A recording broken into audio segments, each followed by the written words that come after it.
কেমন ছিল যখন দাবা দুনিয়ায় Alexander Alekhine, Mikhail Tal, Garry Kasparov, Bobby Fischer, Magnus কার্লসেনের মতো বিশ্বসেরা খেলোয়াড় ছিলেন না? হ্যাঁ দর্শক, আজকে আপনাদেরকে নিয়ে যাব সেই প্রাচীন ও ক্লাসিক যুগে। আনুমানিক সময়কাল 1850 থেকে 1920।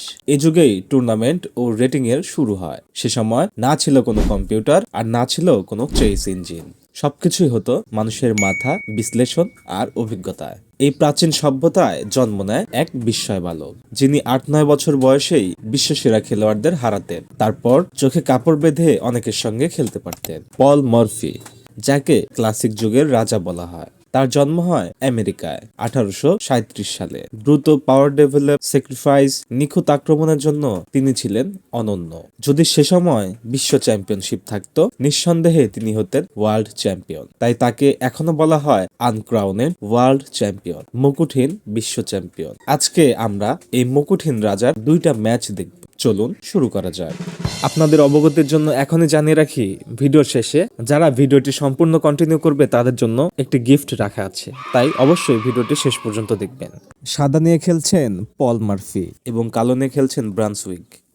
প্রথমেই পল মারফি E4, ব্রান্স replied E5, knight F3, D6, D4, bishop G4, knight pin, D takes E5, bishop takes F3, queen takes F3, D takes E5, bishop C4, পনের ওপরে আক্রমণ এবং চেকমেট থ্রেড, নাইট F6, কুইনের লাইনটিকে close করে দিল, queen B3, queen এখনও সেই পনের ওপরে ডায়াগনালটি ধরে রেখেছে, queen E7, supporting pawn, knight C3, Brunswick C6 পনটি পুশ করে নাইট যেন সামনের দিকে ডেভেলপ করতে না পারে সেই রাস্তাটি ক্লোজ করে দেয়।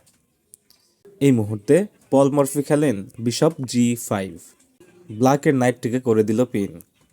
ব্রান্সউইক খেলেন B5, বিশপকে সেখান থেকে সরিয়ে দিতে চেষ্টা করছে। এই মুহূর্তে পল মারফি একটি ব্রিলিয়েন্ট মুভ খেলেন, knight takes B5, C takes B5, bishop takes B5, check. Brunswick তার নাইট D7 স্কোয়ারে নিয়ে এসে চেকটি আটকায়। এই মুহূর্তে পল মারফি কুইন সাইডে ক্যাসেল করে। এ সময় কালো তার রুককে D8 ফাইলে নিয়ে এসে তার বিপজ্জনক নাইটকে ডিফেন্ডিং করে। পল খেলেন rook takes D7, rook takes D7 again. Paul Morphy তার আরও একটি রুককে D1 ফাইলে ডেভেলপ করে।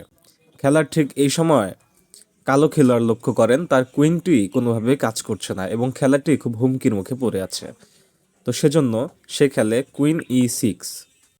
আর এই সময় পল মারফি খেলেন bishop takes D7, check, knight takes D7।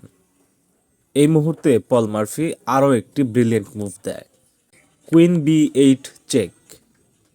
এই চেকটি প্রতিহত করার একটি রাস্তা রয়েছে, night text B8।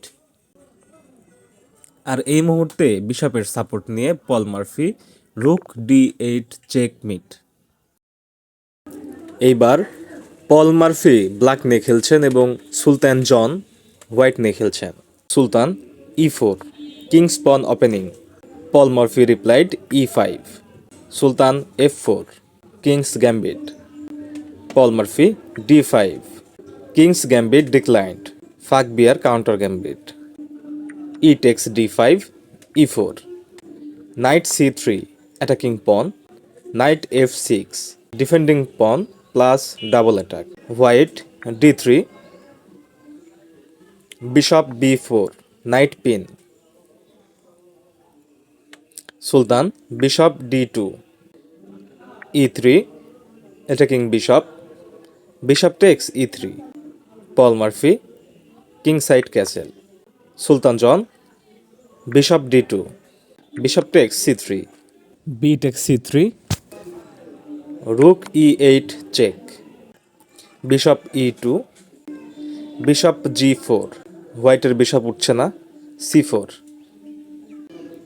C6, D text C6, night text C6, যেহেতু সাদার রাজা বিপদের মধ্যে রয়েছে, তো সেজন্য হোয়াইট তার কিংকে F1 ফাইলে নিয়ে যায়।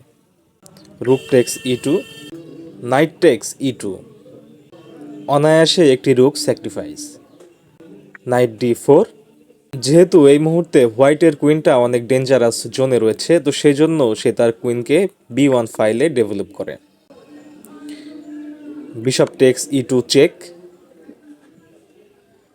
কিং F2,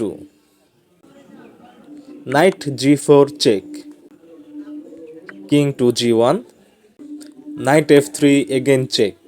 হোয়াইটের আর কোনো অপশন নেই, পন দিয়ে নাইটটি ক্যাপচার করতেই হবে। যখন হোয়াইট তার পন দিয়ে নাইটটি ক্যাপচার করে তখন কুইন D4 চেক। কিংয়ের একটি স্কোয়ার রয়েছে, king G2, queen F2 check. কিংয়ের হাতে একটি square, queen H3, queen takes F3 check. এই মুহূর্তেই হোয়াইট ম্যাচটি রিজাইন করে। যদি এই মুহূর্তে হোয়াইট রিজাইন না করতো তাহলে কি হতো চলুন দেখে আসি। ধরে নেন যেহেতু চেক পড়েছে, সে তার কিংকে H4 স্কোয়ারে নিয়ে গেল। এই মুহূর্তে ব্ল্যাক খেলবে নাইট F2, রুকের ওপরের আক্রমণ, আবার চেকমেট থ্রেড। এই মুহূর্ত থেকে বাঁচার জন্য G ফাইলে কুইন অথবা রুক যে কোনো একটি নিয়ে আসতে হবে। ধরে নিলাম তার কুইনকেই নিয়ে আসলো। কুইন শক্তিশালী, বিভিন্ন স্কোয়ার ধরে রাখে। এই মুহূর্তে যখন আসবে, এখানে রুক হোক বা কুইন হোক, যেটাই আসুক না কেন, কুইন H3 চেক। তার কিংয়ের একটি স্কোয়ার রয়েছে, G5। পল মরফি তার পন পুশ করে চেক এবং মিট। কোনোভাবে এই চেকমেটটি আটকানো সম্ভব নয়। তো দর্শক, যারা এ পর্যন্ত ভিডিওটি কন্টিনিউ করছেন তাদের জন্য মিস্টার চেস চ্যানেলের পক্ষ থেকে পল মারফি স্টাইলের অ্যাটাকের 7টা গোল্ডেন রুলস আপনাদের সঙ্গে শেয়ার করব, যা আপনাদের দাবা জীবনে অনেক কাজে আসবে। প্রথমে হচ্ছে দ্রুত ডেভেলপমেন্ট, যেটা সবচাইতে গুরুত্বপূর্ণ। মারফি কখনোই সময় নষ্ট করতেন না। প্রথম 8 থেকে 10 চালে সাধারণত 2টা নাইট বের করে, 2টা বিশপ বের করে, তারপর নিজের কিংকে সেভ করে, অর্থাৎ ক্যাসলিং করে। পল মারফি কখনোই শুরুতেই পণ্যে খেলাধুলা করতেন না। তারপর কুইন বারবার চালাতেন না। নিয়মটা হচ্ছে যে আগে সব গুটি বের করবে সে আগে আক্রমণ করবে। এরপর 2 নম্বরে হচ্ছে সেন্ট্রাল কন্ট্রোল, অ্যাটাকের দরজা। মারফি সবসময় E4, D4, E5, D5 দখলে রাখতেন।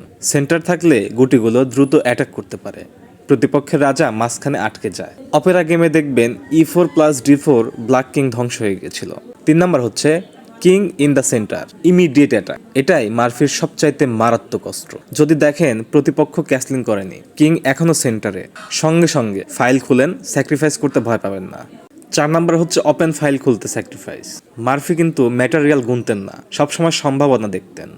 5 নম্বর যেটা হচ্ছে সব গুটি নিয়ে অ্যাটাকে যোগ দাও। মারফির অ্যাটাক কখনো 2-1টা গুটিতে কিন্তু হতো না। বিশপ, নাইট, কুইন, রুক সবগুলো কিন্তু একসাথে কাজ করতো। 6 নম্বর, মারফির কুইন কিন্তু সবসময় পিছে আসে, আগে না। কারণ মারফির কুইন যদি আগে আসে তাহলে দেখবেন চেক অথবা পিন অথবা ফাইনাল বেলও দিতে। কুইন যদি আগে আসে তাহলে বুঝে নেবেন যে এখানে নিশ্চয়ই কোনো টার্গেট এসেছে। আর যদি কুইন পরে আসে তাহলে এটা নিশ্চিত থাকবেন কুইনটা কিলার হয়ে এসেছে। 7 নম্বর স্টেপটা হচ্ছে finishing, simple and clean. Morphy flashily mate চাইতেন না, কারেক্ট মেট চাইতেন।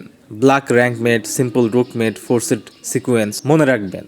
বিগিনারদের জন্য মরফি অ্যাটাক ফর্মুলা মুখস্থ করে রাখুন। ডেভেলপমেন্ট, কন্ট্রোল সেন্টার, যদি দেখেন প্রতিপক্ষের কিং এখনো মধ্যে রয়েছে, তারপর ওপেন ফাইল খুলেন, স্যাক্রিফাইস করেন, চেকমেট দিয়ে দেন। আপনি যদি মরফি স্টাইল শিখতে চান, ওপেন গেমস খেলুন, E4, E5, ব্লিটস না, 15 থেকে 10 মিনিট খেলেন, ক্লাসিক্যাল গেম খেলেন। প্রতিটা গেমে নিজেকে জিজ্ঞেস করেন আমার সব গুটি কি বের হয়েছে, ওর রাজা কোথায়। তো দর্শক, আশা করি আজকের ভিডিওটি আপনাদের অনেক ভালো লেগেছে। পরবর্তীতে কার খেলা দেখতে চান কমেন্ট করে জানাবেন। সে পর্যন্ত সবাই ভালো থাকবেন, সুস্থ থাকবেন। যারা এখনো আমাদের মিস্টার চেস চ্যানেলটি সাবস্ক্রাইব করেননি তারা এখনই সাবস্ক্রাইব করে বেল বাটনটি ক্লিক করে দিন। দেখা হচ্ছে পরের ভিডিওতে। ভালো থাকবেন, আল্লাহ হাফেজ।